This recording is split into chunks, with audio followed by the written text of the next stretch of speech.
Hey, I'm Jan Wegener and welcome back to the Early Bird Photo News. To begin this video, I wanted to ask you a question. Last week at the Framefest, I was joking around with a few Nikon guys and I said if I ever had to pick a camera to drop onto the floor, I'd pick a Nikon Z9 because I think of all the cameras on the market, it probably has the best chances to survive. So I wanted to ask you guys, is there one camera that stands out as being really tough for you? Or on the reverse, have you been using cameras that just feel a little bit weak, a little bit finicky, and you want to protect it at all times because it feels like even with a little drop or bit of rain, it might break already? The biggest issue I encounter actually when it comes to toughness in the field with cameras is not so much bumps and bruises or dropping the camera. Most of them can actually survive that fairly well, but rain.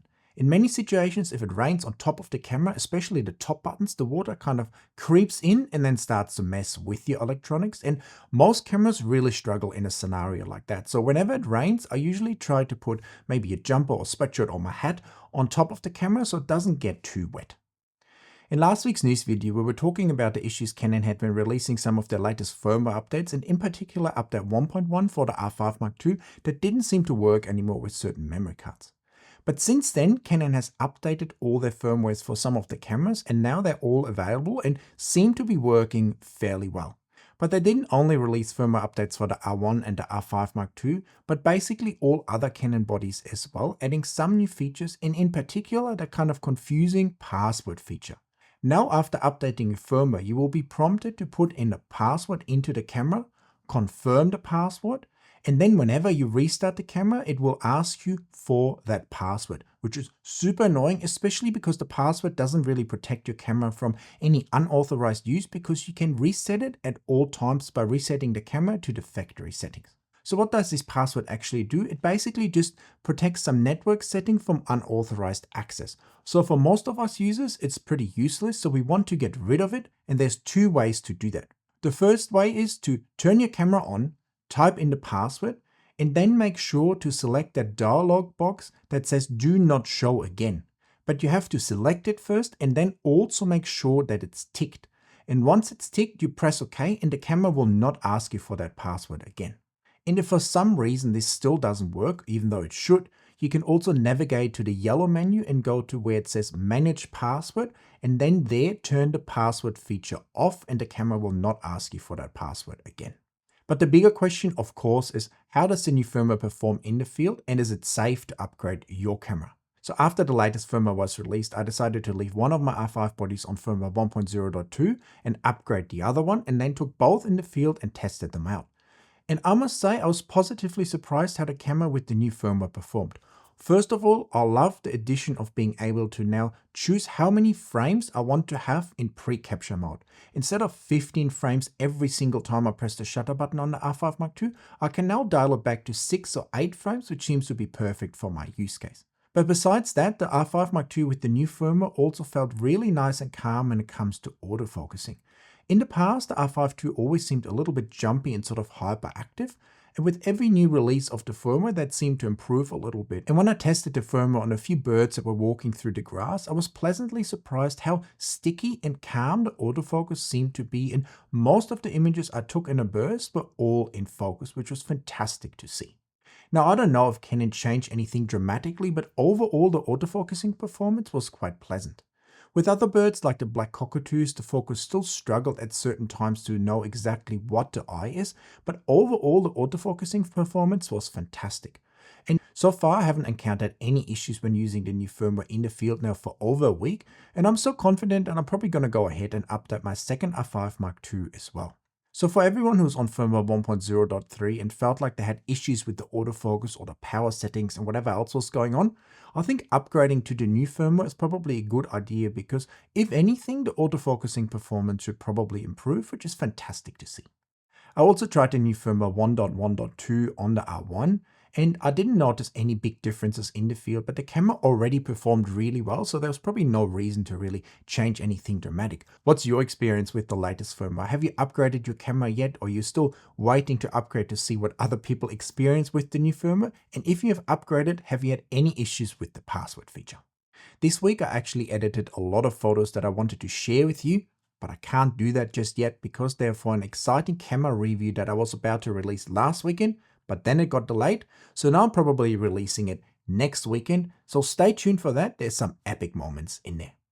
But one image I can share with you is from my road trip to South Australia, where I was photographing the rare and elusive western whipbird. I was looking for that bird with my friend all afternoon, and we only heard it a couple times but didn't see it at all. And then on our way out on the rough dirt track, I suddenly started yelling out to my friend, "Stop, stop, stop, stop, stop," because I spotted one of the whipbirds singing right on top of the tiny little bushes that it was living in. So we quickly got out of the car, grabbed our big lenses, and to our surprise, the bird was just hanging around for about 10 minutes, singing on different perches, nice and exposed out in the open. And so I was moving around trying to find the right angle, and eventually I found a beautiful angle of the bird singing on top of a tiny flimsy bush that also allowed me to have a nice background and include some of the surrounding bushes. The big difficulty for me with this shot was that it was taken in low light and had a lot of strange color casts kicking around. Because the bird is basically backlit, there's a lot of blue and magentas and greens in the shot, and all around the mix of colors was just kind of wrong. And there was also that bit of really bright wings sticking out behind the bird's back that I decided to remove in the end because it felt like it was just drawing in too much attention. So I did a bunch of tweaking by using color balance and selective color in Photoshop, and then I also lightened parts of the background with the gradient like you can do in Lightroom or Camera Raw to bring a bit more glow and brightness into the background, kind of highlighting that backlit scene. And I'd love to hear from you guys. What do you think? Is that a good transformation? It's definitely one of those images where I feel like whenever I open it again, there's something I could tweak on it because it feels like it's maybe too magenta or not colorful enough or too colorful. So definitely one of those images that wasn't easy to edit, but I think in the end, I'm quite happy with the result. And in fact, I actually edited two versions. Here's one lighter, sort of more hazy version. And then there's a slightly more yellow, more aggressive, more colorful version. I'd like to hear from you guys as well. Do you prefer option 1 or 2? I actually thought initially I prefer option 2, but now I think I actually like the lighter, kind of more airy version, giving me that more late afternoon evening feel. And if you want to learn a fast and efficient workflow that you can apply to all your RAW files, even the most difficult ones, I'd recommend that you check out my Lightroom and Next Generation Photoshop masterclasses that are linked for you down there in the description. In my classes, I teach you step by step and in easy to follow chapters all the important tools and techniques that you need to add to your workflow to get stunning results every single time. But of course, you won't just be watching because I'm also providing you with my own RAW files so you can edit right alongside me. And if you're not sure if my classes are worth it or the right fit for you, check out some of the amazing reviews that I get on a daily basis from many happy students who I've helped to transform their editing lives, who now love editing and get great results from all their images. I know editing can feel a little bit frustrating or overwhelming because you don't know where to start or what sliders to pull or what images to pick, but it doesn't have to be that way. With the workflow I teach you in my masterclasses, I take the guesswork out of editing for you and give you the recipe to get fantastic results from all your images every single time. So if you're interested in that, make sure to check out my masterclasses down there in the description. I know they will help you a lot. Unfortunately, it seems like we may not have heard the end of all the price increases just yet, because lately Japan and the US have reached a new trade agreement where Japan has to pay 15% import tariffs, and of course a lot of the photography companies are located in Japan and some of their lenses and higher-end products are also still made in Japan. So for instance, a bunch of Nikon lenses are still made in Japan, which may actually be hit now with even higher prices, which hopefully doesn't happen, but it's definitely a possibility we have to prepare for, unfortunately. On the topic of new cameras and lenses, I've also been asked by so many of you guys, what about the R7 Mark II?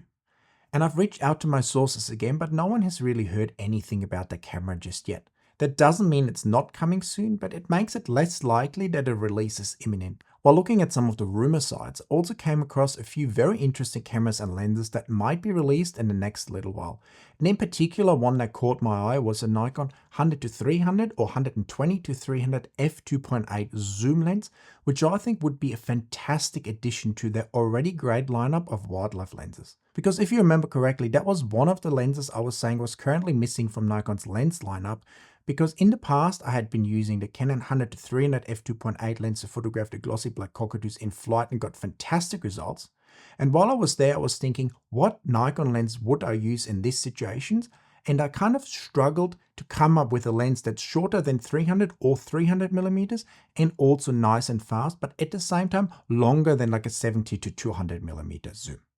So if that lens actually comes into existence, that would be a fantastic addition to the lineup, even though it seems to be kind of pricey around that $8,000 mark.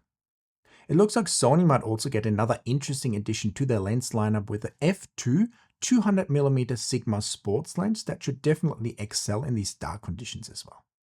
Speaking of lenses, another lens that I've been using lately was the Nikon 28 to 400mm compact zoom lens, which I thought was really interesting. First of all, because it's so small and light, and then it covers that dramatic large zoom range, which makes it an ideal travel lens. You could just grab one big prime lens, for instance, and then that lens, and you'd be all set for lots of different shooting scenarios.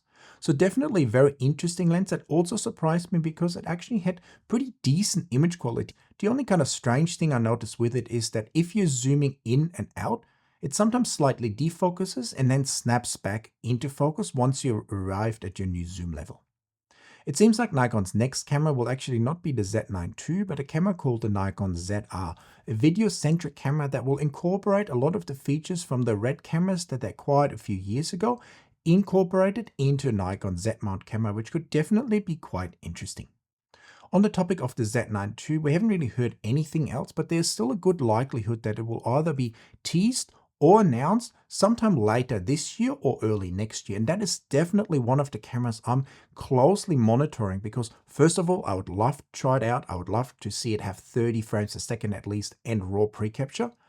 And I'm closely monitoring this camera because I feel like if that camera is nice and something that I would want to use in the field, I could definitely see myself getting a camera like that with the 600mm PF lens that would give me quite a unique small and handheld combo in the field.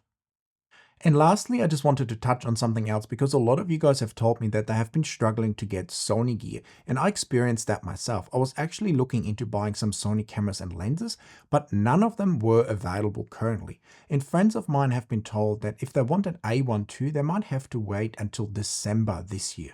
Is that a similar experience to what you have? Have you ordered a Sony camera or lens and you're still waiting for it? I've been told that it's months and months out. Definitely not typical for Sony because usually, especially in the past, they were always the brand that had everything in stock, but it seems like something has changed and they currently have some issues in fulfilling all these plentiful orders that they're getting. And on that note, I think it's time to wrap up today's video. I would love to hear from you guys, all your thoughts in the comments. What's the toughest camera or the weakest camera and everything else that comes to mind. Give me a thumbs up for this video, check out my channel membership and masterclasses, and of course, hit that subscribe button, and I'll see you guys in another video very soon. Bye.